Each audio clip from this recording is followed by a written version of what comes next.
Assalamualaikum warahmatullahi wabarakatuh. Perkenalkan, kami dari kelompok 2 mata kuliah Total Quality Management dengan anggota saya sendiri Denisa Putri, NIM 2019 0208 019, dan juga ada Mbak Kirana Anggun dengan NIM 2019 0208 047, ada Mas Kriswanto dengan NIM 2019 0208 059, dan yang terakhir ada Mbak Sri Mulyani dengan NIM 2019 0208 060. Nah, di sini kami akan mempresentasikan tentang berbagai pengertian ISO, jenis, dan juga tujuannya dengan dosen pengampu Bapak Humedi Yusuf, SE, MM, Prodi Manajemen Universitas Nahdlatul Ulama Purwokerto.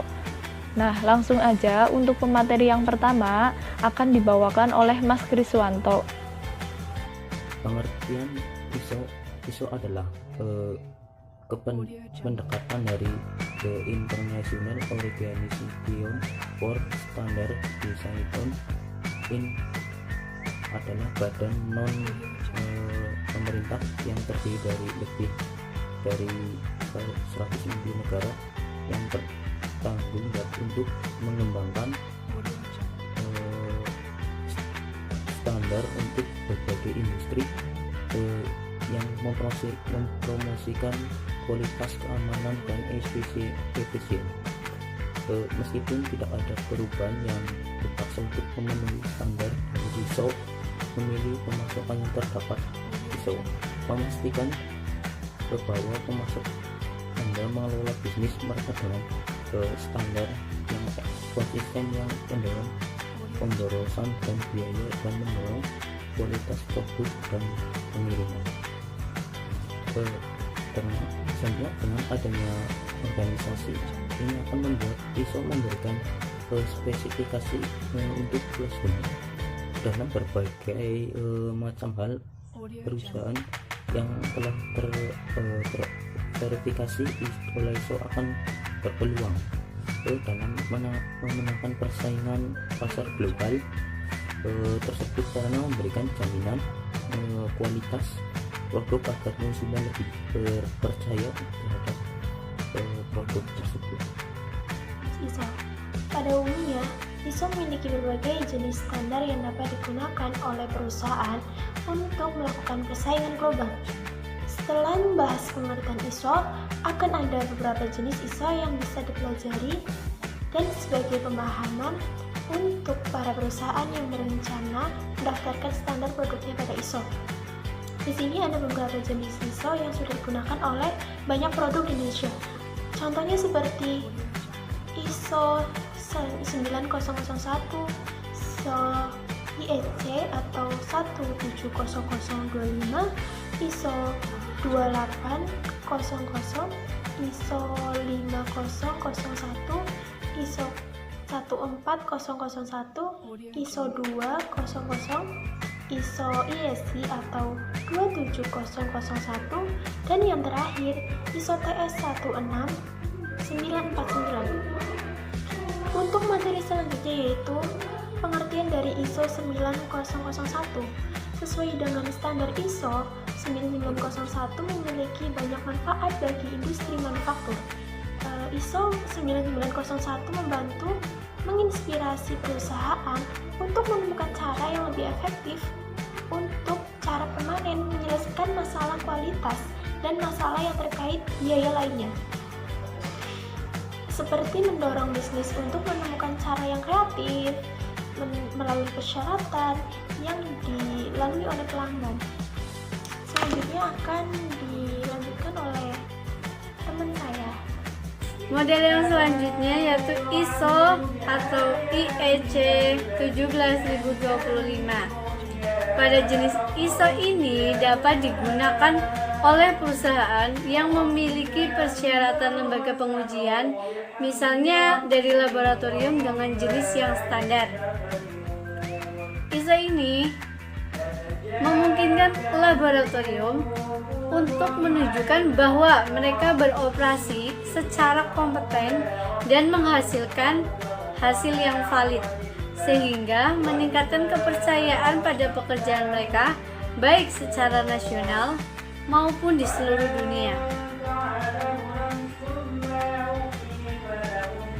Dan ini juga mampu memfasilitasi kerjasama antara laboratorium dan badan-badan lain dengan menghasilkan penerimaan yang lebih luas dari hasil antar negara. Untuk model yang selanjutnya itu ISO 28000. ISO ini adalah standar internasional yang membahas persyaratan sistem manajemen keamanan untuk rantai pasok, atau standar ini menetapkan aspek-aspek untuk membantu organisasi menilai ancaman keamanan dan mengelolanya saat muncul dalam rantai pasok mereka. Manajemen keamanan terkait dengan aspek lain dari manajemen bisnis.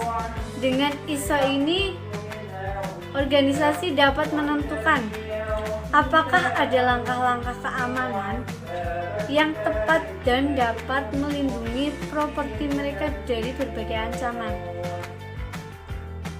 Sedangkan ISO yang keempat adalah ISO 50001. Sebagai standar internasional, ISO 50001 ini menetapkan persyaratan bagi organisasi untuk mengembangkan, mengimplementasikan, dan meningkatkan sistem manajemen energi. Ini memungkinkan organisasi untuk mengikuti kerangka kerja spesifik yang membantu mereka mencapai peningkatan berkelanjutan dalam kinerja energi, efisiensi, penggunaan, dan konsumsi. Kerangka kerja ini menetapkan pengukuran, dokumen, dan laporan yang memungkinkan organisasi untuk memantau kemajuan proses dan karyawan mereka menuju kinerja yang energi. ISO ini mengharuskan organisasi untuk membuat kebijakan baru untuk penggunaan energi yang efisien, untuk menetapkan tujuan dan sasaran untuk memenuhi kebijakan tersebut, dan meninjau dampaknya, benar-benar berusaha untuk mencapai peningkatan berkelanjutan dalam manajemen energi. Sedangkan model ISO yang kelima adalah 14001. ISO 14001 ini adalah standar internasional yang diakui secara luas, yang menetapkan persyaratan untuk organisasi yang ingin meningkatkan kinerja lingkungan mereka dan meningkatkan efisiensi operasional mereka. Kerangka kerja yang didasarkan pada ISO ini akan membantu organisasi mengelola proses jangka pendek dan jangka panjang mereka melalui penggunaan sumber daya yang efisien, yang akan memiliki dampak positif terhadap lingkungannya sendiri. Untuk ISO yang keenam adalah ISO 22000. ISO standar internasional ini juga yang diterima secara global, yang menetapkan persyaratan untuk sistem manajemen keamanan pangan.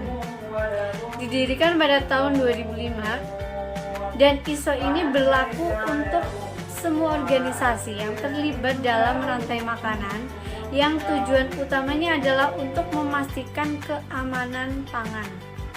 Standar ini menguraikan kerangka kerja yang menyelaraskan semua bagian dari rantai pasokan makanan, dari produsen ke konsumen, dan membantu Anda mengurangi bahaya pangan, mengendalikan resiko, dan mencegah kontaminasi. Untuk model ISO yang ketujuh atau IEC 27001 adalah standar internasional yang menetapkan spesifikasi untuk sistem manajemen keamanan informasi. Sertifikat terakreditasi secara independen. Untuk standar ini diakui di seluruh dunia sebagai indikasi bahwa sistem manajemen keamanan informasi selaras dengan praktek terbaik keamanan informasi. Bagian bagian dari seri ISO 27001 standar keamanan informasi. ISO 27001 adalah kerangka kerja yang membantu organisasi membangun, menerapkan, mengoperasikan, memantau, meninjau, memelihara, dan terus meningkatkan sistem manajemen keamanan informasi. Sedangkan ISO yang ke-8 adalah ISO TS 16949 adalah persyaratan sistem kualitas umum yang dikembangkan bersama oleh industri otomotif AS, Jerman, Prancis, dan Italia dalam upaya terpadu untuk meningkatkan kualitas dan memastikan integritas pasokan ke industri. Persyaratan ini berlaku untuk organisasi apapun yang memproduksi komponen rakitan dan suku cadang untuk pasokan ke industri otomotif. Pengertian ISO sangat berkaitan dengan jenis-jenis ISO yang telah dibahas. Dengan memahami pengertian dan jenis-jenis sebagai perusahaan yang akan bersaing global, dapat mempersiapkan dan memperhatikan yang harus dilakukan.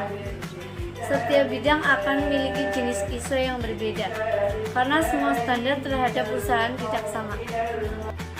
Jenis ISO selanjutnya yaitu ada ISO TS 16949 yang merupakan persyaratan sistem kualitas umum yang dikembangkan bersama oleh industri otomotif Amerika Serikat, Jerman, Prancis, dan juga Italia dalam upaya terpadu untuk meningkatkan kualitas dan memastikan integritas pasokan ke industri.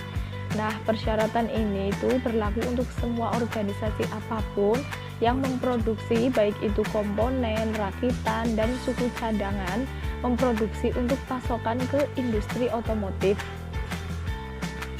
Selanjutnya ada tujuan dan pentingnya ISO dalam bisnis.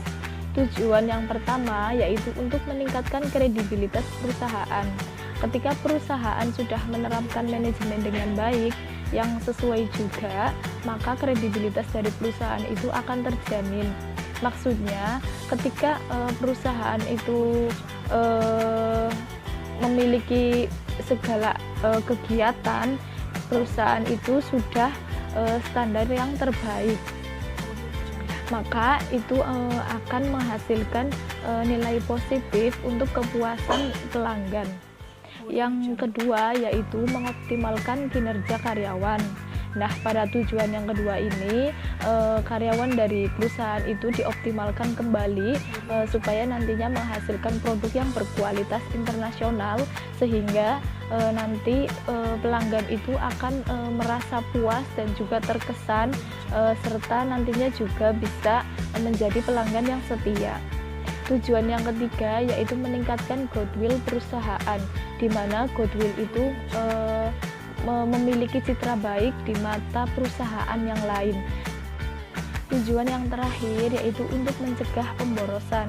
Nah, ketika perusahaan sudah menerapkan manajemen dengan baik, misal ada penurunan produk, maka perusahaan itu akan mencari solusinya segera mungkin dan juga menemukan akar permasalahannya. Nah, upaya tersebut itu merupakan pencegahan dari pemborosan yang terjadi di perusahaan. Nah, dari materi yang telah kita sampaikan, maka dapat disimpulkan bahwa dengan kita menggunakan ISO, bisnis kita akan mendapatkan banyak keuntungan sehingga perusahaan itu dapat bersaing secara global, dan juga persaingan tersebut itu akan membuat konsumen lebih percaya serta meningkatkan keuntungan pada perusahaan kita. Demikianlah presentasi dari kelompok kita. Kurang lebihnya mohon maaf. Wassalamualaikum warahmatullahi wabarakatuh.